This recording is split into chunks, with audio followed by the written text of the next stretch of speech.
Hello everyone, Dipesh Kumar Bhagat here. I welcome you all to my YouTube channel.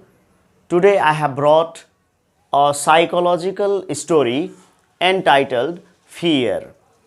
Fear is a very simple story of an ordinary man, a middle-aged man who worked in a shoe shop and had a simple dream of having his own house because he lived all his life in rented house 20 about half of his age, let's say more than half of his age has passed in a rented house, and therefore he had a dream to have his own house. This man is Armando Gonzalez, and he is the central character of the story. You can say the hero of the story, protagonist of the story, because he is the one and only major character in the story. Rest of the characters have very common role, very insignificant role. This is one man story, you can say. Armando Gonzalez is a middle-aged man. I said he worked in a shoe shop and lived with his wife Eva Gonzalez. 6 children and a mother-in-law. Altogether, there were 9 members in the family. Armando Gonzalez himself, his wife Eva Gonzalez, 6 children and a mother-in-law, altogether 9 members in the family. And you know, a person working in a shoe shop, what can be the income? You can just guess, you can just imagine. The income was not very high, you can say, the low income, and that's why it was difficult for the Gonzalez couple to sustain, to maintain the needs, to maintain the family. That is why Eva Gonzalez also supported her husband economically, working in the houses in the neighborhood. Means Eva Gonzalez worked in the neighborhood and thus earned somewhat, right? Somehow she also helped her husband in maintenance of the family. Then the dream. What was the dream of Gonzalez couple? Yes, their dream was to have own house. Maybe small, even if it is small, own house is always the most beautiful, right? So Gonzalez couple had a dream to have own house. Armando Gonzalez had worked for 20 years in a shoe shop, and his wife had also helped him economically, supported him economically, and they had saved some 50,000 pesos, and the money was deposited in the bank in Mexico City, in a large bank in Mexico City. The money, that deposited money, that 50,000 pesos, it was deposited in a large bank in Mexico City. Now, Armando and his wife, they had already seen the house and everything was already prepared. Now, Armando was going to buy the house. He was going to buy a house, and just the remaining formality was left. What was that? He had to pay the money, the cash, 50,000, and get the documents, the papers showing the ownership of the house. That was only the left formalities, remaining formalities. Now, as the story begins, we find Armando Gonzalez, who already I said is a middle-aged man. He entered the bank in Mexico City. He had the passbook and withdrawal slip to withdraw the money, to take the amount. As he went into the bank, he saw there was a queue, so he stood in the line and he waited for his turn. As his turn came, it was his turn, he handed over the passbook and the withdrawal slip to the cashier, that is teller. The teller means, teller is the cashier, one who deals with money. He handed over the withdrawal slip to the teller in the bank. The teller in the bank was a lady. She looked at the withdrawal slip and then she asked some normal questions, the usual questions. 50,000? Do you need 50,000 pesos? Then Armando replied positively, yes, 50,000. Then she asked another question, do you need cash or a cashier's check? Do you need cash or a cashier's check? Now here, cashier's check means when the account of Armando Gonzalez, if it is checked, if it shows, the account of Armando Gonzalez shows that there is the amount that is expected to be withdrawn, it is enough, there is sufficient amount in his account, then the cashier can verify the check and there will be the stamp of marked of the signature of the authorized stamp from the bank itself, and the check would be as valid as cash. That is to be understood here. So she said, do you need cash or a cashier's check? Armando, he immediately responded, I need cash. Yes, I need cash. Then the teller tried to convince him, but a cashier's check must be safer, is more safer, might be safer. Then Armando replied, yes, I know, but I need cash. Means Armando thought that the lady, the bank teller, she was asking him questions, unnecessary questions. He thought she was asking him unnecessary questions and expected that she should not utter any single word and silently, secretly, she should just hand him over the amount he has mentioned. So, the next question again she asked, is it alright if I give you 1000 peso bills? Bills means note. What we call 1000 rupee note, 500 rupee note, peso bill. It is Mexican currency. Mexican currency is peso and the bill means the note. Then she asked again, is it alright if I give you 1000 peso bill? Then he replied immediately, yes, it's okay. Then the lady, that was bank teller, the teller in the bank, the cashier, she started counting the money. As she started counting the money, she uttered the word 1000 each time. She started counting 1000, 2000, 3000, 4000, 1000 each time. When she uttered the word 1000 each time, Armando had suspicion in his mind. He had so many questions in his mind. Why is this lady, this woman, counting the money, and why is she uttering the word 1000 each time loudly? She is as if she is informing everyone, in the bank how much money Armando Gonzalez is going to withdraw from the bank.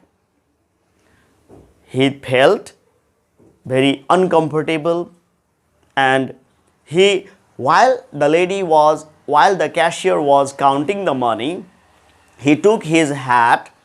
He had put on a hat. He took his hat and he started moving it playfully. So, because the lady was counting the money in a louder voice and uttering the word thousand each time, Armando thought everybody in the bank, everybody present in the bank heard her, and they understood, they knew that Armando was going to withdraw 50,000. How much money he was going to withdraw from the bank, it was known to everybody in the bank. This made Armando uncomfortable because it was the hard earned money of Armando. It was the saving of all his life. 20 years he had saved. He had worked for 20 years and saved a small amount of money gradually, and then 50,000 pesos he had been able to collect. He had been able to save 50,000 pesos. That was the income of his whole life. It was big amount, the biggest amount, let's say, of his life. And that's why he wanted that it should be secretly. He wanted that he should withdraw, he should take the money amount from the bank secretly, so that no one could know, no one could sense how much money he was going to withdraw. But his expectations were failure, because the lady was counting loudly and he felt everybody knew. This made Armando uncomfortable. Sort of nervousness was noticeable on his face, and casually, it was a casual look. Some people looked at Armando, saw Armando. Now, finally, after counting the money, the lady handed over and she said, now your account has this much remaining amount. Your account shows 130 pesos, somewhat 132 pesos remaining in your account, the lady said. Now, Armando hurriedly, when she handed over the amount, the bundle of, you can say, 50,000 pesos, that was, each was of 1,000 bills, means 50,000 bills. 50,000 bills, a bundle she handed over, and he hurriedly by mistake or hurriedly in nervousness, what he did, he put on his hat on backwards.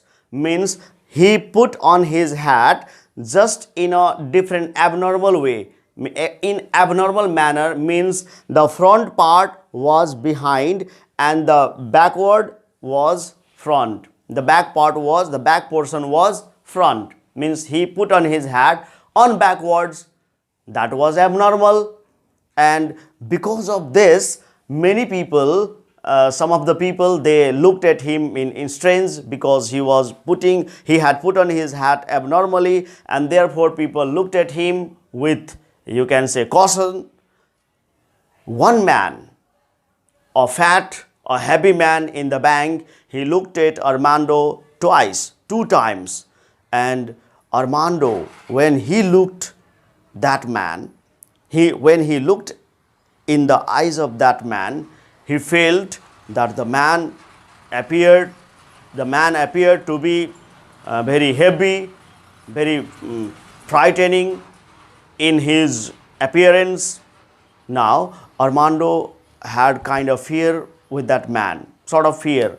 Now, anyway, he took his money and he put on the bundle of, notes, the bundle of peso bills in his pocket of the baggy trousers, baggy pants of his pocket, and he came out.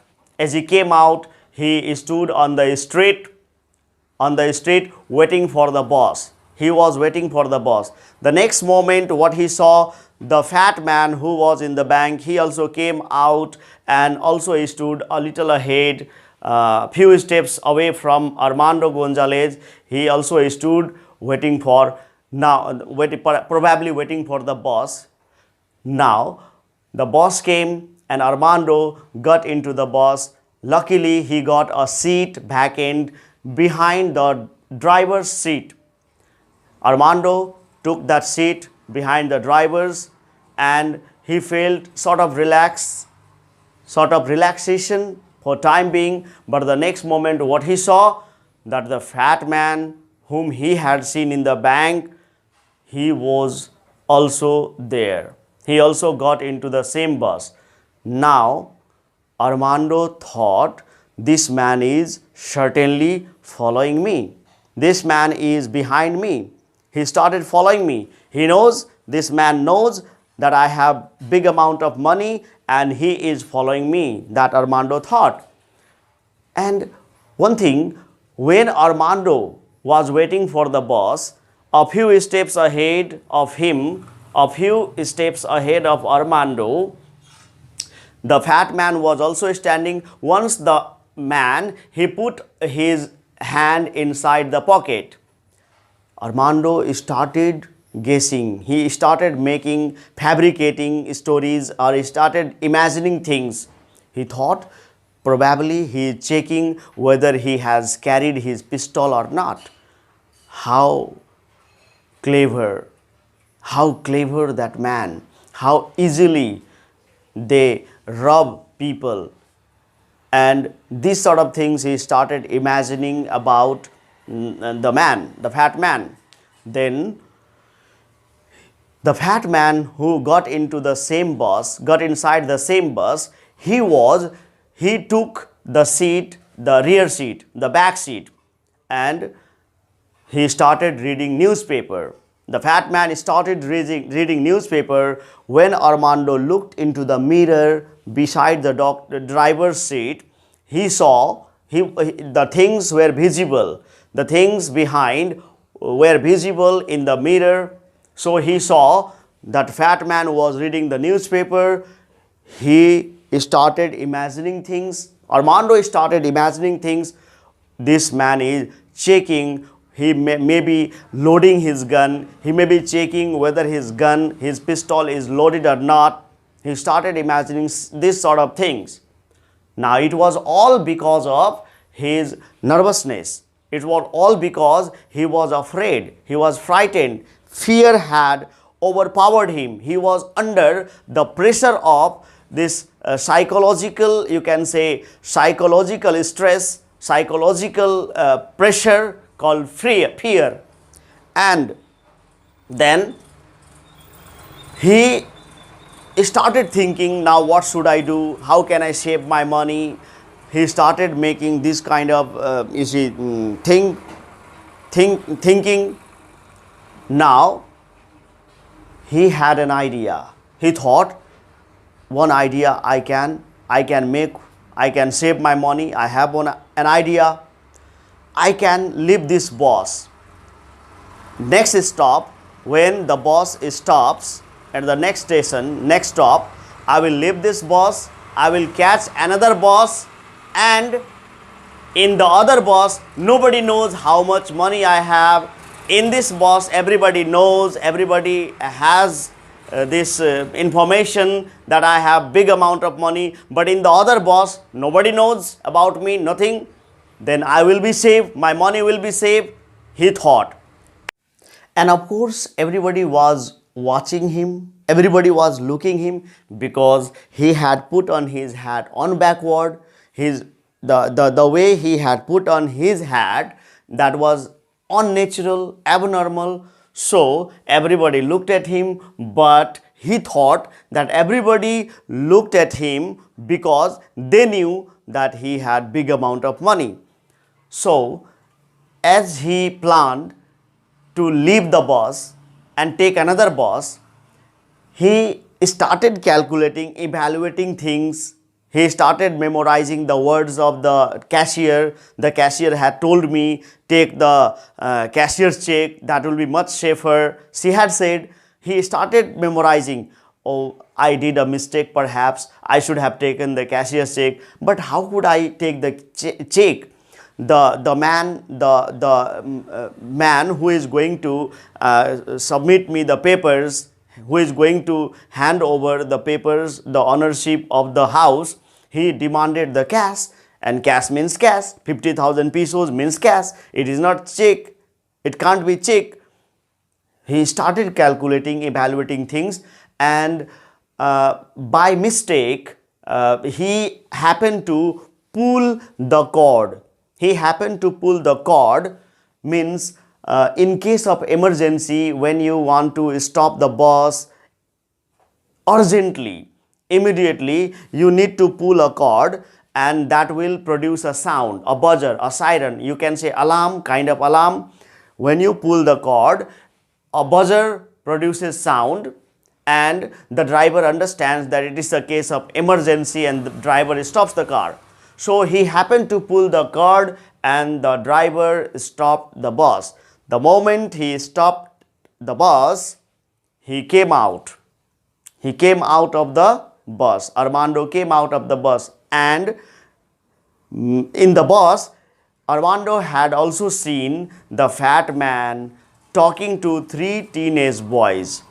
Three teenage boys were also present in the bus, and the fat man, before Armando got out of the bus, what he had seen? He had seen he had seen the fat man talking to three teenage boys.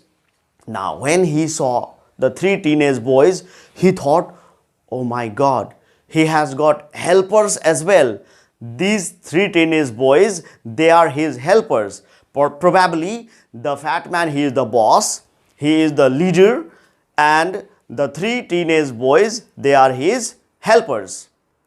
They have a gang. He made that kind of hypothetical, you see, evaluation. Now, as Armando got out of the bus, he felt relaxed for a moment. Now nobody knows, I am safe, he thought. But it was no more. Means his relaxation, his comfort, it was no more. Because the next moment what he saw, the three teenage boys, they came out from the back door. From the back door, the three boys came out one after another. When Armando saw the three teenage boys and coming towards, the three teenage boys moving towards the direction where Armando was standing, now Armando thought, oh my God, the worst thing, I have done the worst. I was at least safe inside the bus, but now there is no buildings nearby. Means the spot where Armando had come out, the spot where Armando was standing, there was no building, no houses, no one far and far. Means it was all, lonely, type of sort of lonely. Armando thought, I have done the worst thing in the world. I should not have done this. And Armando thought the three teenage boys, they are coming towards, they were coming towards him, moving towards him. Armando thought they are coming to rob me, take my money. And he started shouting, help, help. He started shouting, somebody help me please. Now, a middle-aged man is standing on the road. He shouts loudly, madly, frantically. He shouts loudly for help. He shouts for help. Now, the three teenage boys, just imagine, three teenage boys looking at a middle-aged man shouting for help. What they will do? Of course, they will move ahead naturally. Anybody else? Yes. So the three boys, they moved towards Armando. Now, as they moved towards Armando, Armando thought they are coming to rob me, and he started running.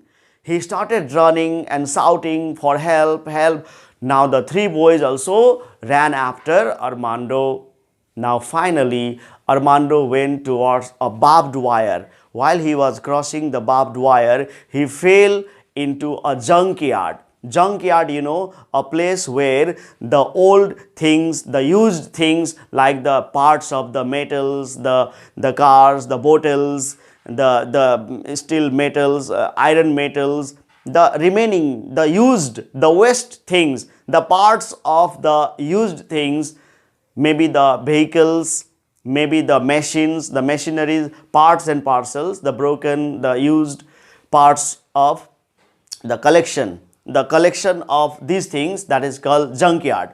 So Armando fell in the junkyard and he started crying like baby, right? He still shouted for help.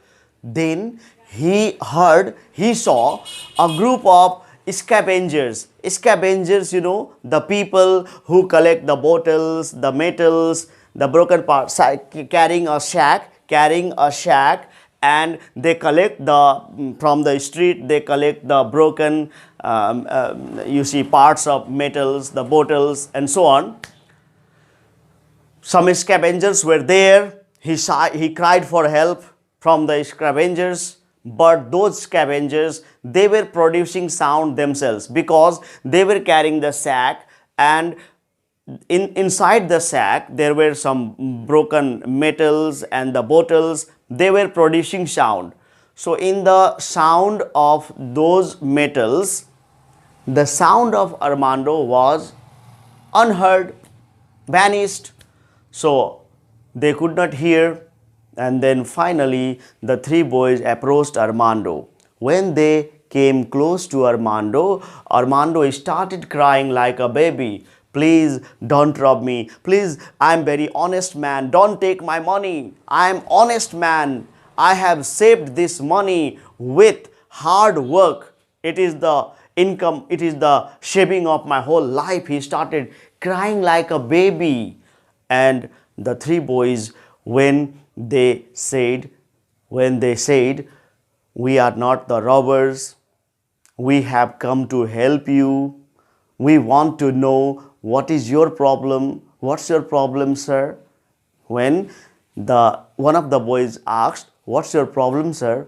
We have come to help you. We are not here to rob you. We are not robbers. Then Armando, all of a sudden, in a surprised manner, what? Are you not here to rob me? No, we are not robbers. We are students from Puebla and we have come here for a football tournament. Then wasn't that fat man your boss? Do you not belong to the same gang? Do you not have a gang? Isn't there a gang of robbers? No, sir. Oh, just then why were you talking? Why were you talking to the man in the bus? Then one of the boys said, oh, we were asking for the bus. We had taken the wrong bus and we were asking about the bus. And the man advised her, the man gave us the idea which bus should we catch. So we decided to leave the bus, but all of a sudden the bus stopped and we got out. When everything was clear, when the three boys explained everything, then Armando took a breath of relief. He sighed with relief and he said he felt very relaxed and comfortable, and now this time Armando had no problem. He took his, frequently Armando, when he came out of the bank, he took his hand frequently inside his pocket to check whether the money was still there or not. This happened. He did this frequently. But now he took his hand out of his pocket and he put on his hat in a proper manner, and then the three boys and Armando himself, they moved towards their destination. So this is the story of fear. This means the story tries to communicate that when a person loses his control over his mind, when does it happen? When such things happen? When you become nervous. When you become nervous, you are not able to have control over your mind, over your speech, over your activities.